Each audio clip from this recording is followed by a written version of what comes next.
My plan was very simple, just take the metro, go somewhere and enjoy the ride.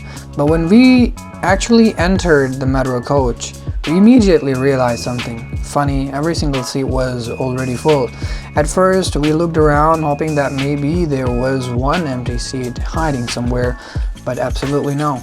The entire coach was packed, every seat was taken, and many people were already standing. So we looked at each other and silently accepted our destiny. Today, we are standing passengers. The reality of full metro seats. Anyone who travels in the metro knows this situation very well, that you enter the train with hope, thinking maybe today you will get a comfortable seat. But the moment you step inside, reality hits you really hard. All seats are already occupied. It's almost like a silent competition. Some people are experts at finding seats quickly.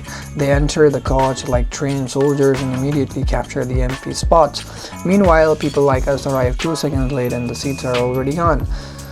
Since there were no seats available, me and my friend just relaxing near the door. At first, standing felt a little tiring because we had already been walking around before entering the metro. But then something interesting happened. Instead of focusing on discomfort, we started talking and joking with each other, and suddenly the standing didn't feel that bad anymore.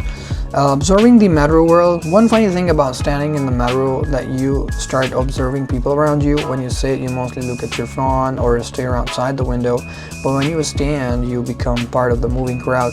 We noticed different types of passengers. Some people were completely focused on their phones, some were listening to music, and some looked tired after a long day at work.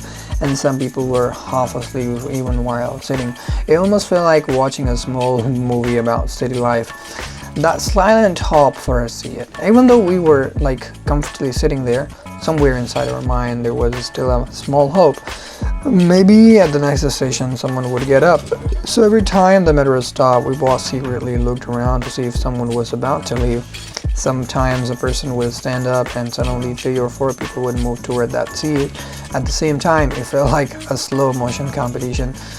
Most of the time, someone closer to the seat would grab it before we could even think about moving. So we stayed where we were, still sitting there around the door, joking about our situation.